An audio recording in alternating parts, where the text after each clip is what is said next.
Eran difusas las noticias que recibíamos a través del mes de febrero de 2020, donde se empezó a oír hablar que había algunos casos de una nueva gripe, una nueva afectación de gripe que proveniente de China podía efectivamente empezar a asolar a todo el occidente.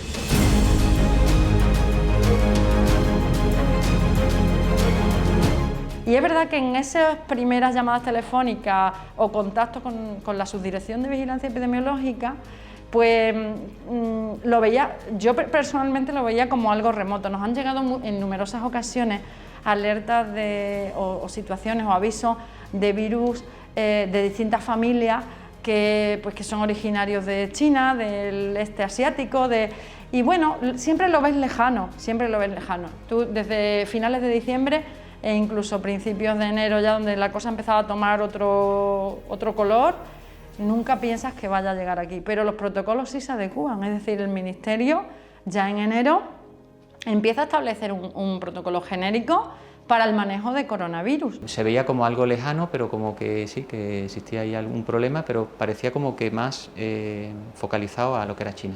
Teníamos la experiencia de SARS, de MERS, ¿no? que era como que estaba más acotado, no parecía que esto pudiese llegar a ser pandemia. La distribución farmacéutica fue uno de los primeros sectores en detectar concretamente en enero ventas inusuales de mascarillas y curiosamente a la población asiática. Desde el principio fueron cruciales en el conocimiento de lo que estaba pasando en China por sus propios contactos. Esta comunidad china lo primero que hizo fue sacar a sus hijos del colegio y estaban pues muy conscientes de lo que estaba pasando. Empezamos a recibir noticias de Italia, teníamos noticias de casos aislados y empezamos a tener a final del mes de febrero pues las primeras comunicaciones reales de casos reales en España.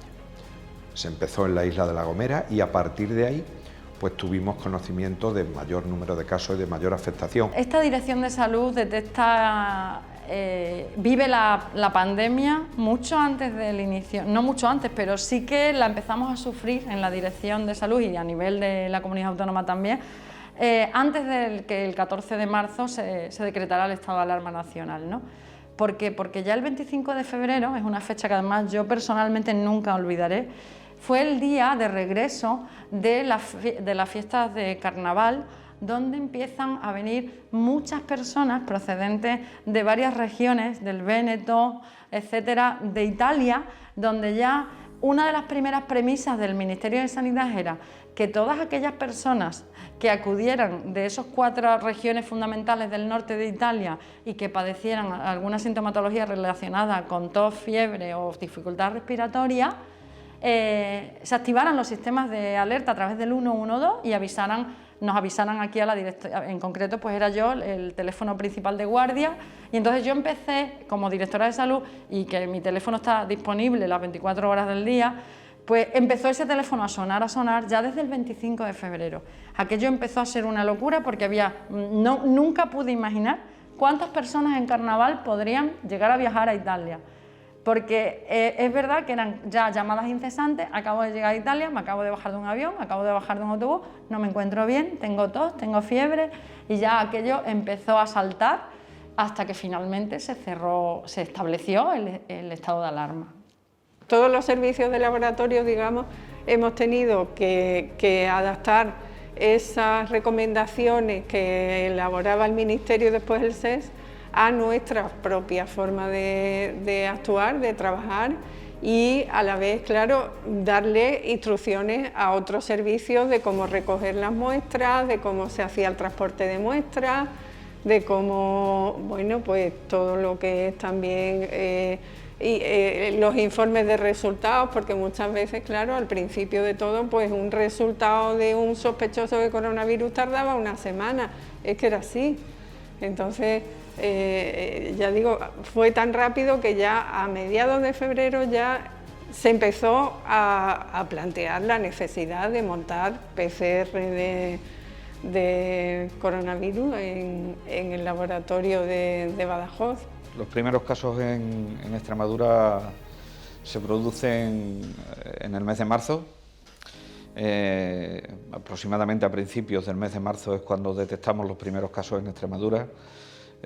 Fueron casos que estaban muy agrupados alrededor de un núcleo de población, que era Arroyo de la Luz, que nos hizo tener que tomar unas decisiones muy duras en aquellos momentos, porque no sabíamos que venía el estado de alarma, y fueron unas decisiones de aislamiento social del pueblo, ¿no? Fue convencer a la sociedad de que esto era un virus que le gustaban mucho las aglomeraciones, de convencer que este era un virus que le gustaba mucho la movilidad de las personas. Fueron momentos difíciles para intentar convencer a la población, que luego ha respondido de forma ejemplar, sin duda ninguna, pero que en los primeros momentos sí fue tremendamente duro, ¿no? Cuando empezó a haber casos en Madrid, alguno ya se pensó actuar de otra manera en su día a día. Y aquí seguimos un poco pues tanteando las noticias, a ver lo que nos contaban, pero la realidad nos la llevamos cuando ya vivimos casos más de cerca, como una persona que en el barrio pues falleció tristemente por este motivo. Ahí ya la percepción yo creo que cambió y la gente se puso más en guardia, aunque todavía quedaba mucho camino por recorrer.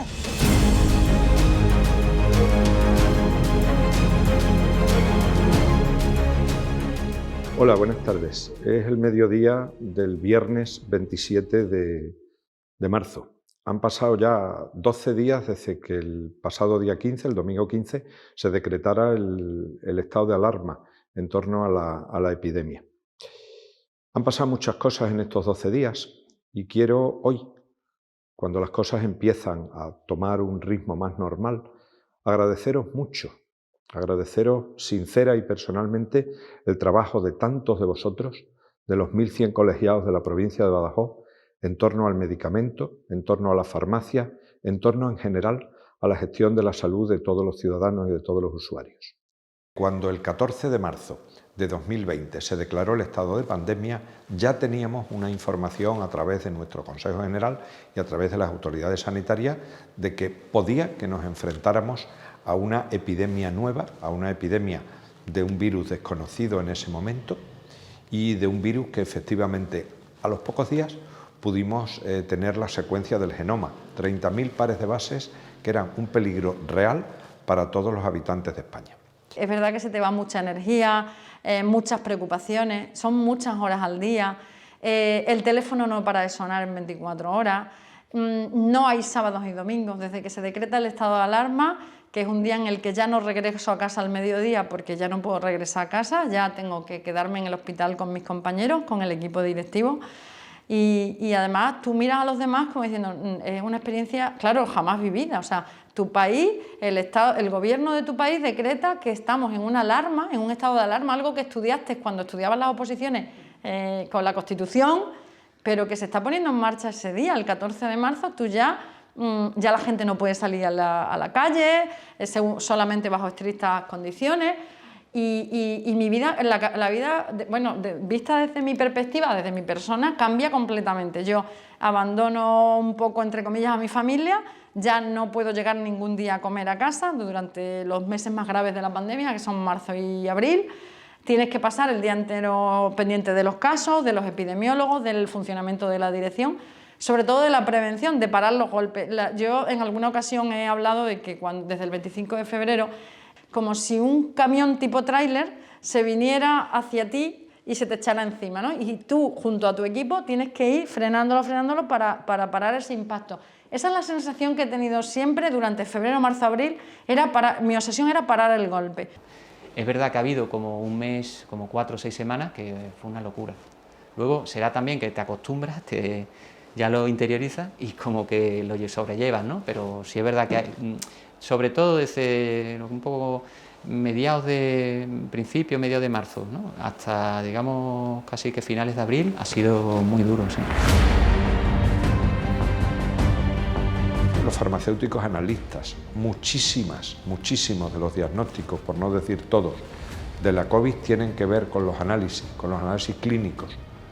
Han sido los microbiólogos y los bioquímicos los que se han ocupado de tener a punto, de tener todas las novedades que han estado en su mano respecto a material de análisis para poder tener unos diagnósticos claros, unos diagnósticos concluyentes de toda la enfermedad. Desde el punto de vista de diagnóstico, la verdad es que ha sido una prueba muy importante porque es que realmente era un virus que no se conocía, en enero no se conocía y en febrero ya se estaban haciendo PCR de ese virus, de detección de ese virus. Eso ha sido espectacular, es algo a nivel científico y a nivel profesional, es espectacular porque, como te decía, al principio era mandarlos al centro de referencia, pero en 15-20 días se tuvo que implementar la técnica, se tuvo que desarrollar la técnica, hubo que dotar personal, hubo que aprender, porque los mismos especialistas, los técnicos de laboratorio, no sabían muy bien manejar la nueva situación. Además, que cada día había más cantidad, es decir, en los protocolos de las órdenes que teníamos pasaron en muy poco tiempo de ser se le hace prueba PCR de coronavirus solo a los que tienen unos síntomas muy evidentes, a que luego ya eran los contactos de esos síntomas, de los que tenían síntomas. Los que primero empezamos con los que venían de China, después los que venían de Italia, luego ya los que teníamos ya aquí. Entonces, pero eso es en un espacio de tiempo muy corto. En los primeros momentos y durante bastante avanzado marzo, abril, hubo un problema gravísimo, que no había equipos de protección, los famosos EPI, es que no había.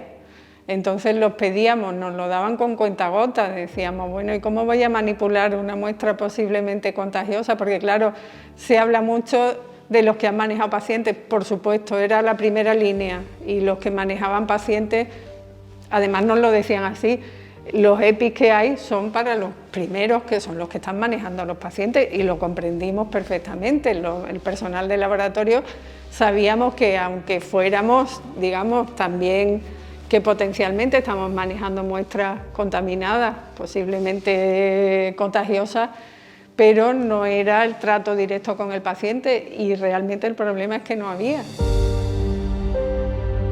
En la región de Extremadura y en la provincia de Badajoz en concreto, pues hay dos distribuciones que tienen su radicación en ella, que son Cofares y Vidafarma, y estamos seguros que también han hecho pues todo lo que han estado en su mano para poder disponer todo el mundo, toda la población de la medicación. Se declaró el estado de alarma en España. Ese mismo día Fernando Simón hizo unas declaraciones en las que decía que toda persona física o jurídica que tuviese en su poder material de protección tenía que entregarlo, tenía que informar y entregarlo a las administraciones. También hizo unas declaraciones en las que anunciaba que no pensaba proveer de material de protección a la red farmacéutica porque no los consideraba como profesionales sanitarios, diciendo que, bueno, que el riesgo de contagio era un riesgo propio de la red farmacéutica. Y bueno, pues ahí fue donde empezaron nuestros problemas. Empezaron nuestros problemas porque tuvimos una gran presión por parte del Gobierno central y de las autoridades competentes en materia sanitaria, con el fin de incautar el material de protección que teníamos en nuestros almacenes y los pedidos que teníamos en curso, que de hecho fueron confiscados todos en aduana. Todos esos materiales los desviaron a la red de profesionales sanitarios del área hospitalaria, dejando a las farmacias y a los almacenes de distribución pues totalmente desprotegidos. La gente nos preguntaba qué utilizaban para tener una buena higiene. Nosotros, bueno, le ofrecíamos nuestros geles hidroalcohólicos, le ofrecíamos las mascarillas, le ofrecíamos los jabones y una serie de productos que al final no había, no pudimos hacernos de ellos. Hemos intentado localizarlos por todos los medios. El Colegio de Farmacia se ha interesado, ha intentado, pero no había existencias en ningún sitio. Cuando veías las farmacias de Madrid con sus cartelitos colgados de no quedan mascarillas, no hay hidrogeles, y aquí lo veíamos como un poco llegaremos a eso, pues que a la semana siguiente nosotros estábamos igual. Y nos venían a preguntar, ¿hay mascarilla? ¿Hay alcohol? Claro, al principio estaba todo agotado, no había nada, no lo teníamos ni para nosotros. Bueno, nunca se nos había planteado una situación de este tipo. Fue un trabajo muy duro, estresante, de jornadas interminables en las que queríamos hacer muchas cosas en muy poco tiempo. O sea, teníamos que preparar nuestras instalaciones, teníamos que preparar y formar a nuestro personal, teníamos que adecuar el transporte. El departamento de compras, pues bueno, nosotros lo tenemos centralizado en Madrid y bueno, pues tuvo una actividad frenética, primero porque quería garantizar el abastecimiento de otros grupos de medicamentos, como por ejemplo antitérmicos, broncodilatadores, y además también quería proveerse de material de protección. Cofares concretamente consiguió cerrar a mediados de, no me quiero equivocar, a mediados de abril una operación que consiguió 186 millones de mascarillas para liberarlas poco a poco y que de esa manera la población estuviera abastecida. La patronal también de distribución farmacéutica abrió un corredor aéreo en el aeropuerto de Ciudad Real en el mes siguiente, como a mediados de mayo o así, y también consiguieron 26,5 millones de mascarillas. Para que os hagáis una idea, la demanda de mascarillas anual que teníamos en los almacenes de distribución, pues podían ser a lo mejor 30.000 mascarillas al año, y pasamos a tener una demanda de 2,5 millones de mascarillas diarios.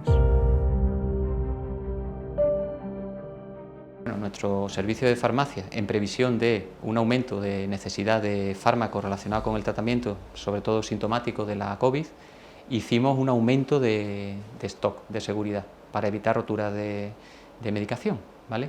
Y entonces sí que nos consideran, el Servicio de Farmacia del Complejo Hospitalario Universitario de Badajoz, la dirección médica, la gerencia nos considera servicio esencial. Y como tal, en los protocolos que se lanzan luego cuando ya está justo el brote, más importante, ahí nos indican también que aumentemos existencia. Cuando nos lo indican, nosotros ya habíamos hecho aumento de existencias previamente. Tuvimos que lidiar también con listas de esperas, porque toda esa gente que había venido preguntando y llamando, tuvimos luego que llamar de vuelta, informar de que ya teníamos, seleccionar. Aquí no venía una persona y quería 100 mascarillas y le decíamos toma, no, porque es que detrás hay 100 personas esperando que también las necesitan. Venía mucha gente y nos decía, madre mía, esto parece como la guerra porque se está acabando alimentos, cosas indispensables como el paracetamol, el alcohol, y nosotros, yo recordaba a nuestros antecesores, mi padre y mi abuelo, a mi abuelo por desgracia no le conocimos porque precisamente falleció en la guerra por querer quedarse en su farmacia, en su pueblo, a dar servicio a sus pacientes. Y yo decía, es que nosotros, o sea, después de haber pasado tanto miedo, tanta ansiedad, tanta angustia, nos salió esa fuerza de decir, ese coraje de decir, tenemos que quedarnos y dar ese servicio a nuestros pacientes, porque nuestro trabajo es ese. La seguridad, tanto física como psicológica de los equipos ha sido primordial, porque de ellos dependía que pudiéramos dar el servicio que dan las farmacias, que es garantizar que se acceda al medicamento en todos los puntos de España. Siempre hemos trabajado con protocolos, hicimos desde un principio instrucciones técnicas, una instrucción técnica donde indicábamos o intentado siempre que todo el mundo estuviese cómodo trabajando y segura, de forma segura. Eso va desde donde tenemos más contacto con el paciente, ¿no? A nivel de pacientes externos, mamparas de protección casi desde el minuto 1, ahora vas y en muchos sitios las tienen, nosotros las teníamos desde el minuto 1. Soluciones hidroalcohólicas a mano. Cuando había que priorizar a los compañeros de primera línea para que tuviesen solución hidroalcohólica y no había materias primas y nos costaba mucho llegar a ellas, nos lavábamos las manos, ¿me explico? Al final no teníamos accesibilidad nosotros a solución hidroalcohólica, haciéndola o elaborándola nosotros, curiosamente, pero nos lavamos las manos y siempre seguros, ¿no? Siempre teniendo en cuenta que es muy importante que eso, la superficie de contacto, donde más o menos trabajamos siempre, ¿sabe? Que estuviesen limpios al inicio y al final de la jornada.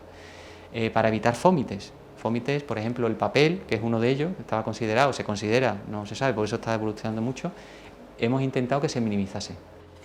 En nuestra farmacia ha pasado de todo, o sea, apoyo psicológico, educación sanitaria a todo el mundo para que mantuviese el 1,5 metros de distancia, la mascarilla, personas que venían sin mascarilla cuando teníamos que atenderles y todo el mundo venía con mascarilla, la distancia de seguridad entre unos y otros, las colas en la puerta de la farmacia eran interminables, salíamos muchísimo más tarde de trabajar. En una reunión que tuvimos decidimos no cruzarnos, no hacer cruces en los cambios de turnos. Nosotros concretamente es una farmacia de 12 horas y decidimos de que las chicas iban a trabajar de mañana y nosotros trabajaríamos de tarde-noche. Nosotros sí que pues teníamos una campana de flujo laminar para trabajar en condiciones de aislamiento. También vemos en cualquier farmacia que entramos, los geles están en la puerta, tenemos hechas también nuestras distancias de seguridad, tenemos también nuestro aforo máximo permitido. Tuvimos que hacer turnos, instalar las mamparas, todas las medidas que ya sabéis, de limpieza, desinfección, la señalética del suelo, alfombras, todo lo que os podáis imaginar, batas desechables. Fueron trabajar de una manera totalmente distinta en 0,2 segundos para poder seguir trabajando el día a día. Enviamos a todos los empleados medidas preventivas contra el contagio de COVID-19, que incluía pues, medidas higiénicas personales como el lavado de manos, la distancia social, cómo estornudar. También se les mandaron medidas higiénicas ambientales, pues aumentar la frecuencia y la ventilación de las instalaciones y de las oficinas, incrementar la limpieza con hipoclorito sódico de la zona de paso.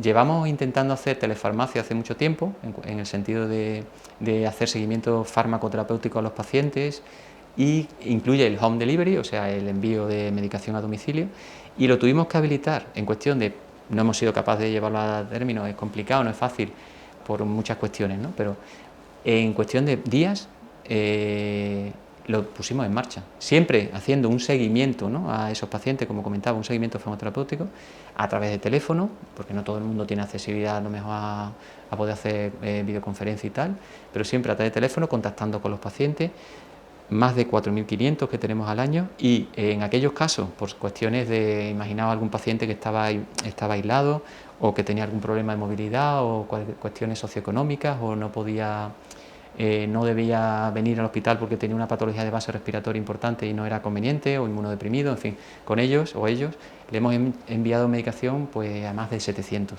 Desde el minuto 1 colaboramos en todo momento con el colegio y con la comunidad autónoma, dándole toda la información que nos demandaban acerca de estocajes de determinados principios activos, de material de protección, etcétera.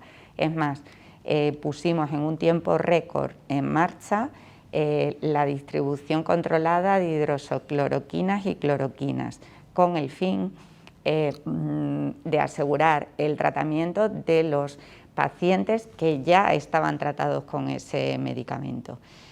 Hemos tenido que trabajar intensamente durante ese primer pico. Yo le agradezco muchísimo a todos los profesionales que han tenido que manejar la incertidumbre como nadie, para poder dar respuesta, para poder dar certidumbre a los pacientes.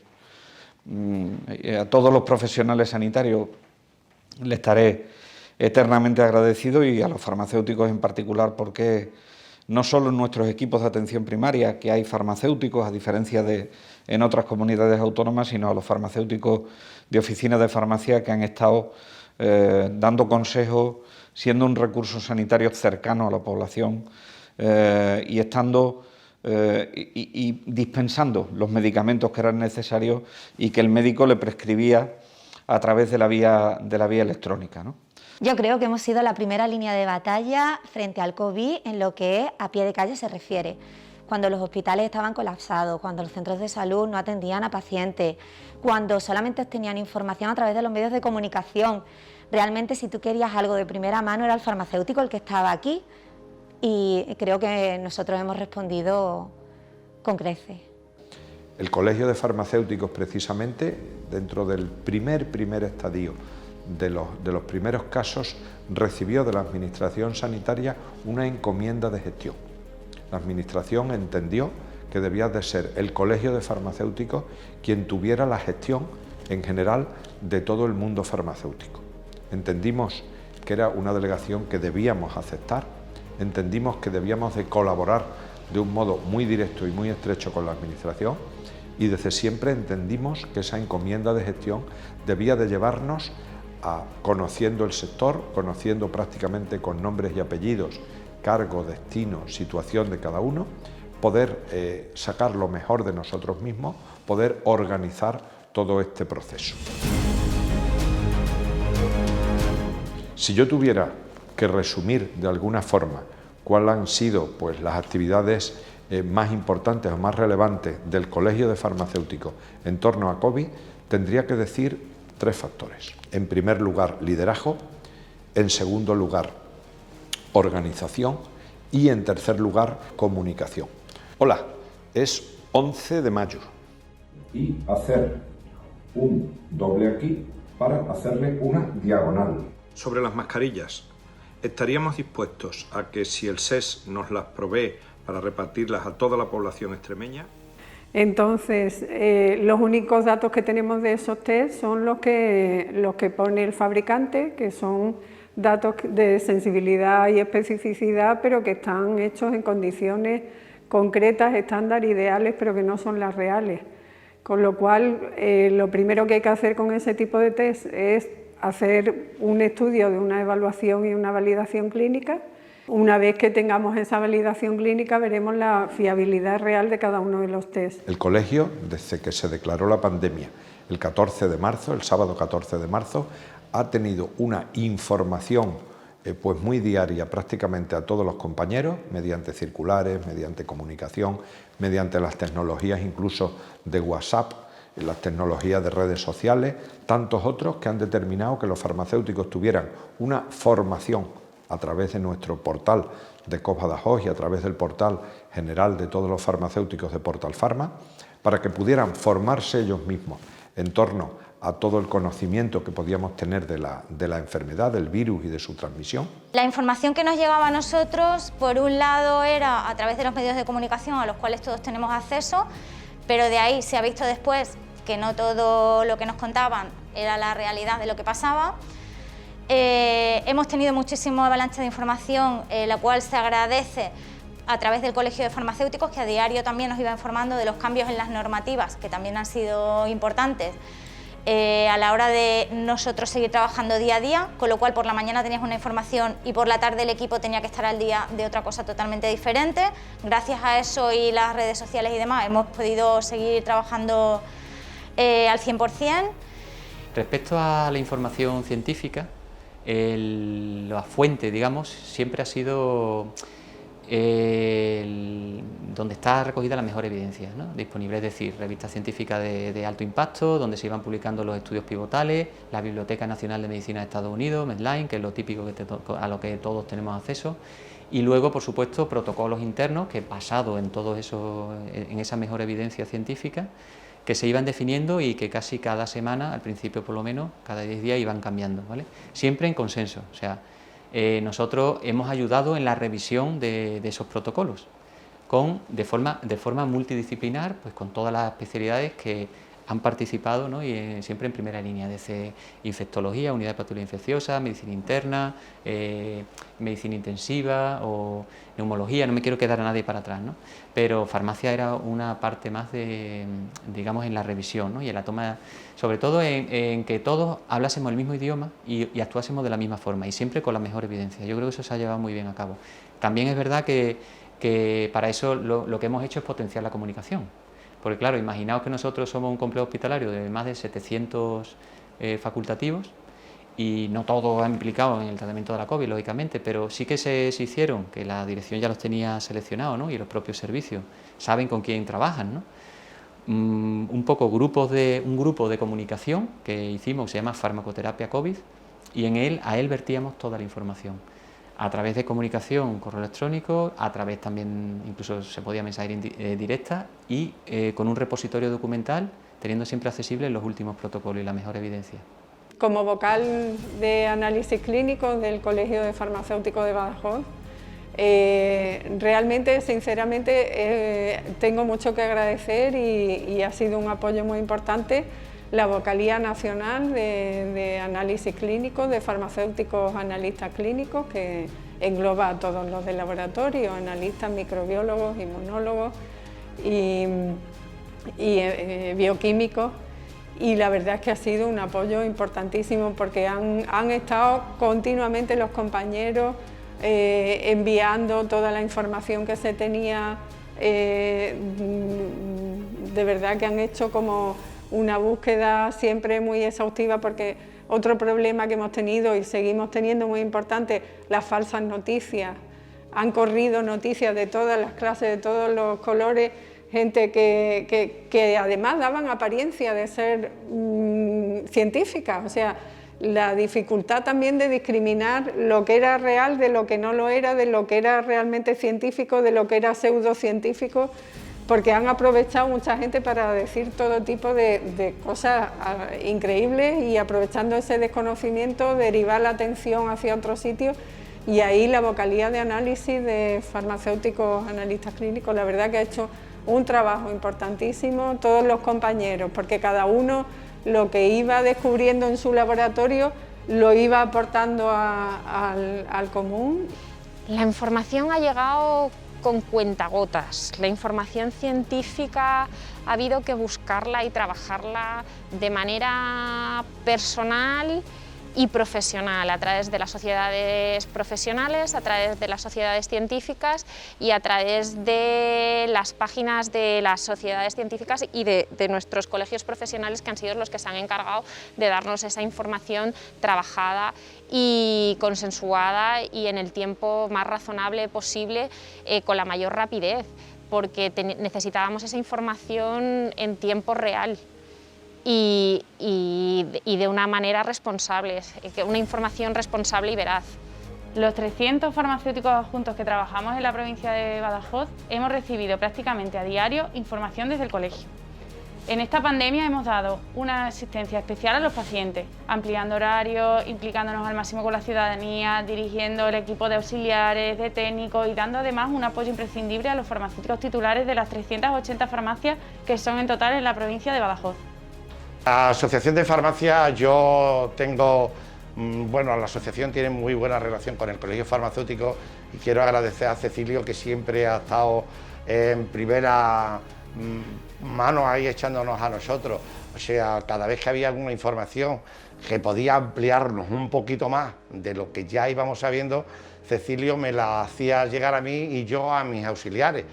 Yo creo que todos los usuarios en general del sistema sanitario y todos los ciudadanos han recibido información del Colegio de Farmacéuticos, han recibido información sobre temas de orientación directa dentro del mundo higiénico-sanitario.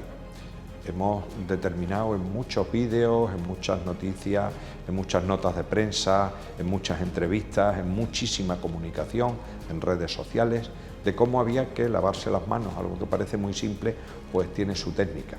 Naturalmente sobre el tema de las mascarillas, el tema de los geles hidroalcohólicos, el tema de los guantes, el tema de todo lo que hace referencia a los cuidados, a la distancia interpersonal, etcétera, etcétera. Todo esto ha sido puesto en valor, ha sido glosado por el Colegio de Farmacéuticos y creo que hemos proporcionado pues una información muy directa. La farmacia ha ayudado a concienciar tanto sanitaria como socialmente todo lo que ha sido la pandemia. Como te dije antes, hemos sido básicamente la primera línea de batalla, no solamente contra el COVID, sino también contra todos los prejuicios que ha existido. Con respecto a lo que son nuestros pacientes, pues al principio venían con mucho miedo, algunos cumplían muy a rajatabla las normas, otros había que repetírselos hasta la saciedad, pero después poco a poco ganaron confianza y cada vez había que hacer más educación sanitaria. Yo he sido testigo de cómo la crisis sanitaria ha determinado comportamientos verdaderamente sobresalientes dentro del mundo farmacéutico. He sido testigo de cómo farmacéuticos jubilados se han ofrecido, así había otros compañeros que pasaban la enfermedad, estar al frente de la farmacia sin cobrar, por supuesto, nada. He sido testigo de cómo el personal del colegio ha seguido trabajando con su actividad habitual, viniendo al colegio, estando al pie del cañón. Nadie está preparado para vivir una situación así, emocionalmente, nadie. Se sufre cada uno de los fallecidos, se sufre cada uno de los infectados, se sufre cada uno de los brotes que se producen en el ámbito de la comunidad autónoma, se sufre con los alcaldes y alcaldesas cuando viven la incertidumbre que te trasladan los vecinos de su pueblo a través de ellos, se vive con una sensación en muchos casos de impotencia en los primeros momentos por no poder llegar a responder a toda la demanda sanitaria y a toda la demanda social que iba teniendo la sociedad. Pero yo creo que todo el esfuerzo que ha hecho la Consejería de Sanidad y que está haciendo la Consejería de Sanidad y Servicios Sociales, todos los directivos de esta casa se han implicado quitándose vacaciones, quitándose días libres, quitándose fines de semana, para poder trabajar con una transparencia a toda la sociedad y para poder dar respuesta de la mejor forma posible a toda la sociedad. Se nos ocurrió, como había tanta gente en sus casas encerrados, sobre todo gente mayor y que seguramente estaban asustados, pues primero hicimos una lista con nuestros clientes pacientes que vienen a vernos normalmente y que viven solos, para hacerles una llamada, para ver cómo estaban, para que nos contaran sus miedos, si tenían alguna duda. Y luego se nos ocurrió, para poder abarcar más y llegar a más personas, hacer una notita para transmitirles ánimo, fuerza, que tuvieran paciencia, que se quedaran en casa y que lo hicieran bien. Paciencia, ánimo, mucha fuerza y un fuerte abrazo de todo el equipo de Farmacia García Ara. Aquí también en esta farmacia estamos acostumbrados a que vengan muchos niños, sabemos sus nombres, los pesamos, hablamos con ellos, entonces les echábamos muchísimo de menos.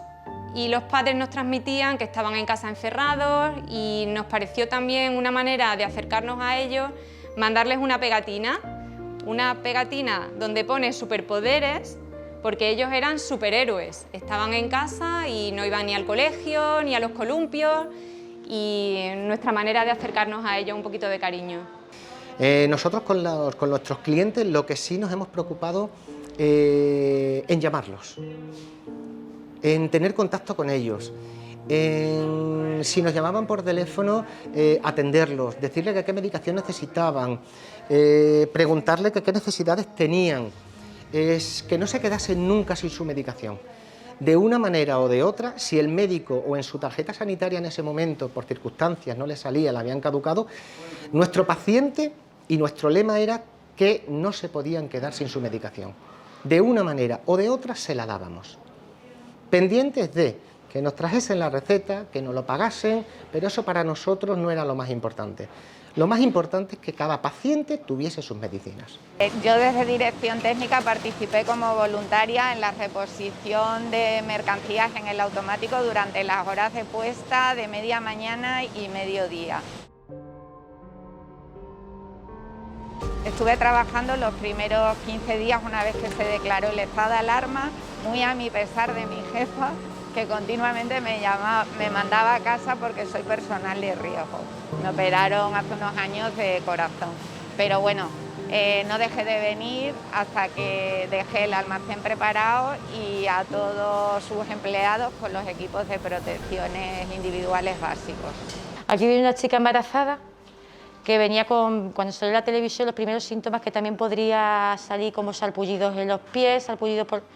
Esa chica vino embarazada y yo le vi unos salpullidos muy raros, le dije, pues acércate al médico, no te voy a dar nada, porque me preocupaba y estaba como muy roja la piel y tal.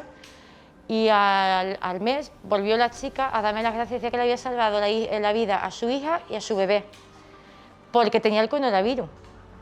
Y le tuvieron que provocar el parto con 8 meses. Y la chica, pues a mí se me ponen los pelos de punta porque la verdad que nos viene a agradecer que le habíamos salvado la vida. Y yo a lo mejor luego me sentí mal porque digo, ay, he preocupado a la muchacha, le he dicho que se vaya corriendo al materno porque puede ser coronavirus. Pero luego la muchacha me dice, me pegaste un susto de muerte, dice, pero te vengo a dar las gracias por ese susto que me diste. Fueron muy duros todos los fallecimientos, han sido muy duros todos los fallecimientos, están siendo muy duros todos los fallecimientos y serán muy duros todos los fallecimientos.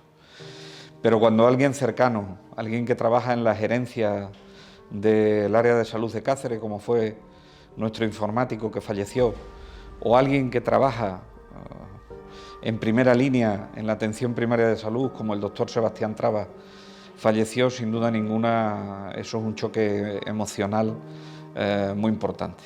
Por lo tanto, eso se vive con una sensación de zozobra y se vive con una sensación de que sus propios compañeros quieran reconocer el trabajo que han realizado esas personas en primera línea de combate, por decirlo en un lenguaje bélico, que me parece que hay que destacarlo y hay que ponerlo en positivo. Nuestro primer caso fue una vecina que falleció, estaba ingresada, estábamos al día de su evolución por sus hijos y falleció en el hospital cuando parecía que estaba mejor, que la iban a mandar a casa, y nos quedamos todos como si nos hubiera caído realmente un jarro de agua fría, porque era una persona querida, conocida, y nos dolió a todos esa muerte mucho, y nos hizo también concienciarnos de que realmente esto no estaba pasando en China o en Madrid, que estaba pasando en Don Benito también.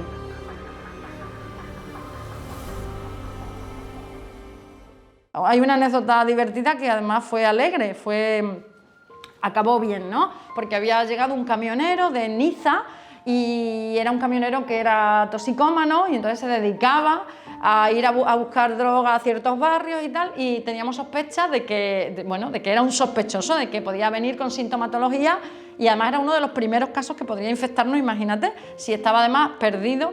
Y bueno, pues recuerdo las llamadas de la Guardia Civil, activamos a la Guardia Civil para perseguirle e interceptarle, para hacerle la PCR y obligarle a cuarentenarse, etcétera.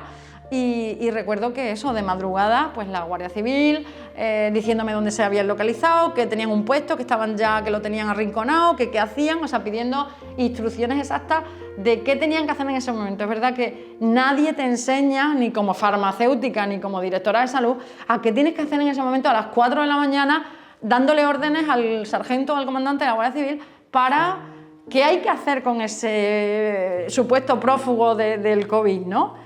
Y finalmente sí le retuvimos, se le obligó un poco a hacer, o sea, se le hizo la PCR, se dejó y felizmente fue negativo. Si llegase positivo, pues hubiéramos adelantado la pandemia en Badajoz muchísimo antes, ¿no?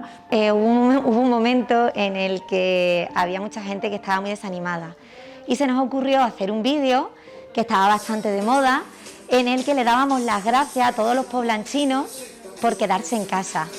Y la verdad es que luego pues fue un triunfo, repetimos y la gente estaba esperando un nuevo vídeo cada semana.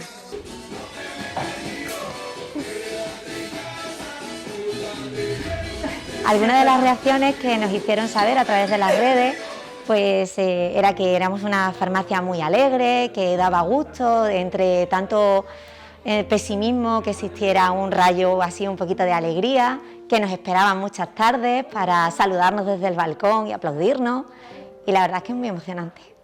Tengo una familia que tiene unas niñas pequeñitas y bajaron un día y nos dieron un cartel. Nos dieron un cartel que hoy quiero, si no te importa, exponerlo. Lo tengo aquí y esto es lo que nos decía, y esto es lo que nos hace ser grandes en nuestra profesión. Desde aquí tengo que mostrar pues mi gratitud a todos los que se han ocupado de que seamos mejores en esta pandemia, de que hayamos podido ejercer profesionalmente y de que hayamos, con el personal del colegio a la cabeza, hayamos podido, como dicen, surfear la realidad, superponernos a la crisis, seguir para adelante, que nos hará precisamente saber algo más de ciencia, algo más de humanidad, algo más de profesión y algo más de considerarnos personas entre todos.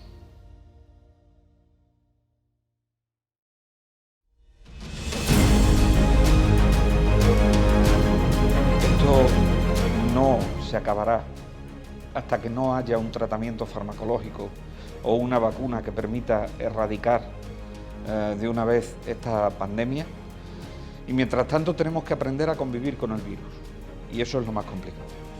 Es complicado porque requiere responsabilidad, porque requiere mucha labor de educación sanitaria por parte de los profesionales, porque requiere mucha concienciación por parte de la sociedad y porque evidentemente desde la dirección, desde la gestión, siempre estamos intentando monitorizar qué es lo que está pasando en cada una de las localidades de nuestra comunidad autónoma, siguiendo caso a caso, rastreando en esa importante labor que también realizan los farmacéuticos, en ese rastreo de casos para que los brotes que se detecten sean lo más acotados posible y se puedan cerrar lo antes posible.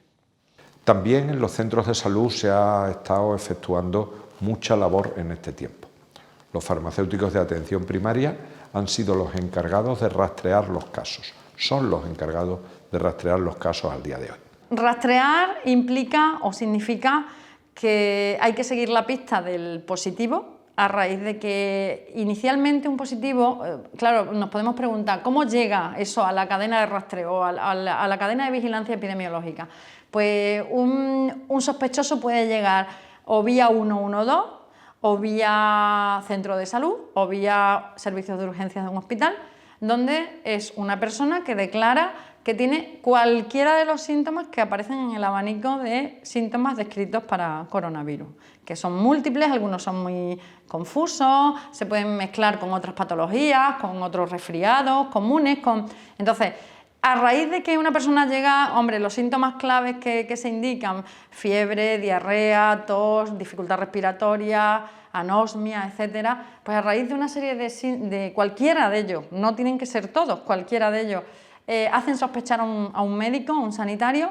Este sanitario activa un botón en nuestro sistema operativo JARA y lo marca como sospechoso. Una vez que se establece como sospechoso, se activa todo el protocolo y además se activa de una forma ya coordinada. En eso hemos ganado, hemos aprendido a coordinarnos, a aprender de la experiencia adquirida y entonces ya se le hace una PCR, además hay que hacerla en 24 horas, antes de 24 horas, y una vez que esa PCR llega el resultado del laboratorio de microbiología, de los laboratorios de análisis y microbiología, pues ya, si es positivo, se activa todo un equipo de rastreadores que en este área, en nuestra área de salud, está consolidado o reforzado por varias estructuras. Hay una estructura central que la conformamos desde esta Dirección de Salud, médicos epidemiólogos, farmacéuticos, veterinarios y todo el personal que auxilia en todas las funciones como auxiliares administrativos, enfermeros fundamentales en la toma de muestras. Ese núcleo fundamental se coordina con un núcleo clave que auxilia a la atención primaria, que está formado por enfermeros y médicos que están al habla con nosotros, interconectados, y a su vez todos estos dos núcleos centrales se coordinan con las 24 zonas de salud a las que nosotros prestamos nuestro servicio, que son los distintos equipos médicos que están en las distintas localidades, y ahí es donde llega el papel de los farmacéuticos y veterinarios que pertenecen a las zonas de salud, que son los que terminan o empiezan el rastreo, las encuestas epidemiológicas, las llamadas telefónicas, los seguimientos, la descripción en tabla de cuál es el caso índice. Lo llamamos cuando el positivo es llamado caso índice, y a ese caso índice hay que buscarle los contactos estrechos que ha tenido. Contactos estrechos son aquellas personas que han estado más de 15 minutos con esa persona, índice, y además a una distancia inferior de 2 metros.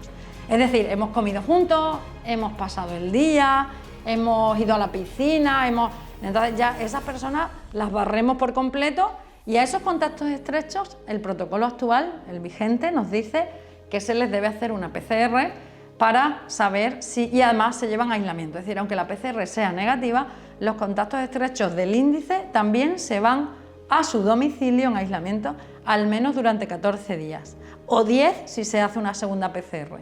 Eso se consigue a base de muchísimo trabajo. O sea, ahora mismo en el laboratorio de microbiología siguen haciendo Mañanas, tardes, se hacen pruebas PCR urgentes que antes no se hacían porque no había disponibilidad técnica. Ahora ya todo esto, claro, ha supuesto a nivel tecnológico también un desarrollo rapidísimo, porque se habla del desarrollo de la vacuna, pero el desarrollo del diagnóstico ha sido algo realmente, para los que estamos en este mundo, es que realmente es alucinante, es increíble cómo se ha puesto en marcha tan rápido lo que son las técnicas de PCR, pero que ahora mismo hacemos pruebas en el hospital yo creo que ya en todos los laboratorios se hacen PCR urgentes que tardan prácticamente 1 hora.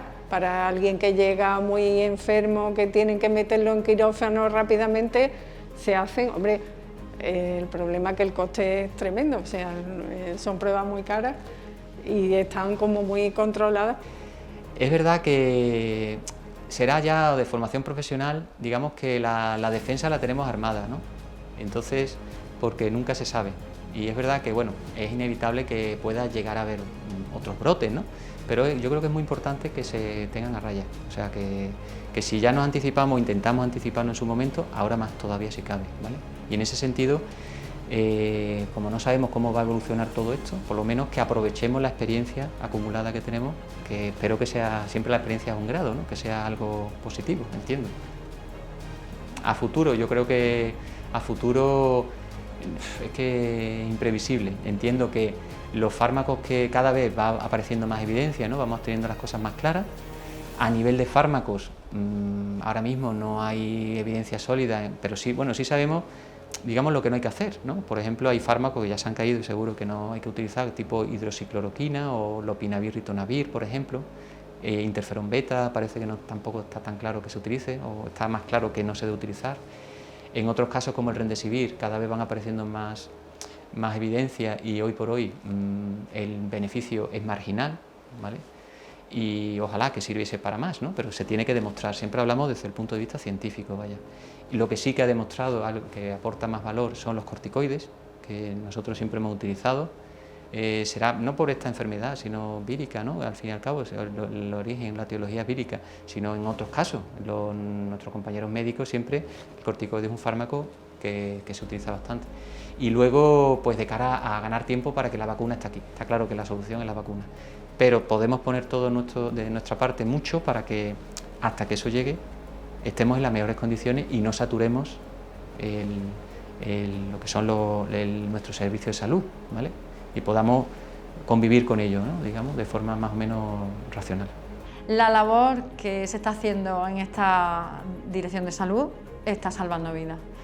No se puede visualizar ni se puede contabilizar, pero sí está salvando vidas desde el momento en el que, desde el minuto 1, llamamos al caso positivo, le aislamos en su domicilio, barremos durante horas todos sus contactos estrechos, los cuarentenamos inmediatamente, pero además no te estoy hablando de 24 horas, te estoy hablando en mucho menos tiempo de 24 horas. Estamos hablando de la actuación inmediata. Ten en cuenta que aquí se trabaja las 24 horas al día, mañana, tarde y noche, con un busca localizable, y que además estamos continuamente al filo de la noticia, que es al filo de los resultados. Aquí estamos en una situación de emergencia continua.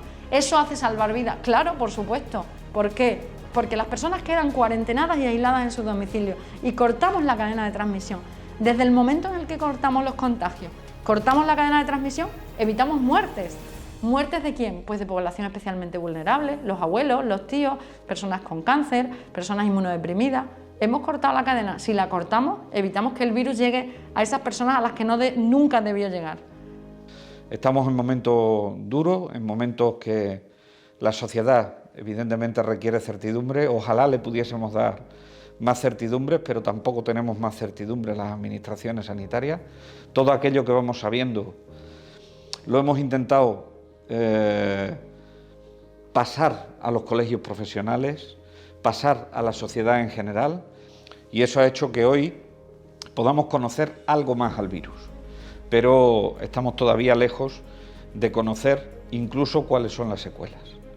Por lo tanto, yo pido y lo que intento en todo momento es que seamos capaces de poder trabajar todos como un equipo, de poder concienciar a toda la sociedad El virus no entiende de edades, el virus no entiende de grupos etarios, pero sí hay una población vulnerable que tenemos que proteger.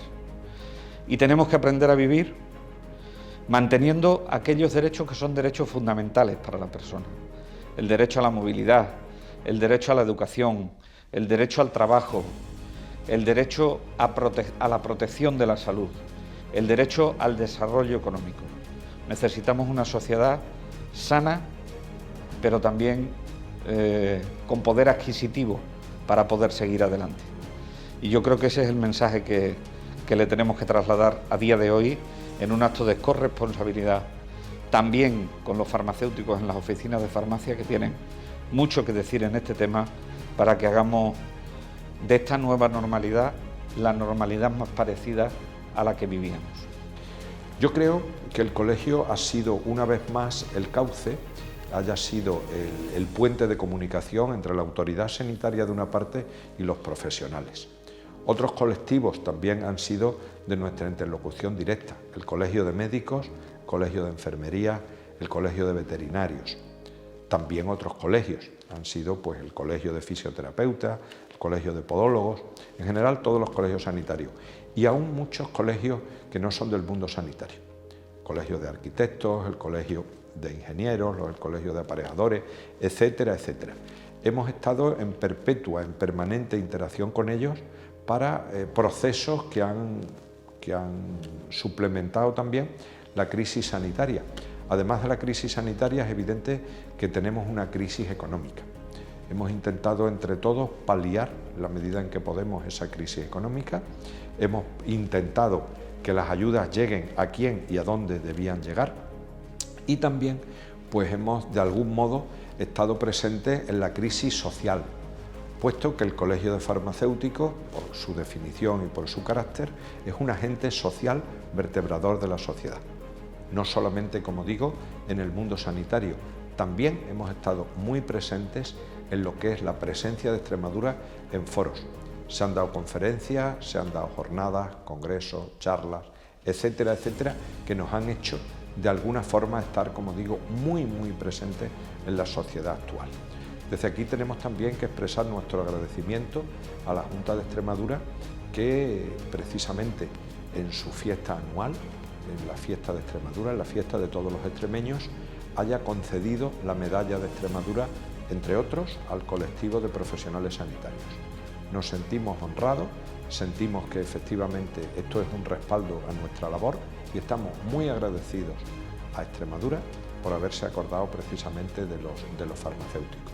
Evidentemente, hasta que no exista una vacuna accesible a toda la población o a la mayor parte de la población, no vamos a poder relajarnos en las medidas que tenemos ahora mismo adoptadas. Creo que no hay más opciones que ser optimistas y pensar en positivo, y sobre todo con el esfuerzo de todos. No solo hablo de los sanitarios, hablo de toda la sociedad, de los políticos, los dirigentes, los sanitarios, los no sanitarios, la ciudadanía. Pues con un aprendizaje serio y formal de lo que hay que hacer ahora mismo y de lo que nos debemos proponer cara al futuro, saldremos. Tenemos que salir, es decir, primero es verdad que hay gente que dice sí, porque no nos queda más remedio. Bueno, por un lado no queda más remedio que sobrevivir, es el destino del ser humano, sobrevivir a todas las etapas que nos propone la vida, ¿no? Pero además estoy convencida de que este virus es verdad que entre todos lo tenemos que combatir y que llegarán las vacunas, llegarán los tratamientos más adecuados, detectaremos los puntos débiles del virus, las proteínas a las que podemos atacar para que no se lleguen a afianzar ni anclar a las células humanas. Entonces ya está llegando nueva información sobre algunos puntos débiles de alguna proteína de la cápsula que recubre al virus. Entonces, poquito a poco sí que le vamos a conocer. Una vez que le conozcamos, estoy convencida de que lo vamos a combatir, de que lo vamos a superar.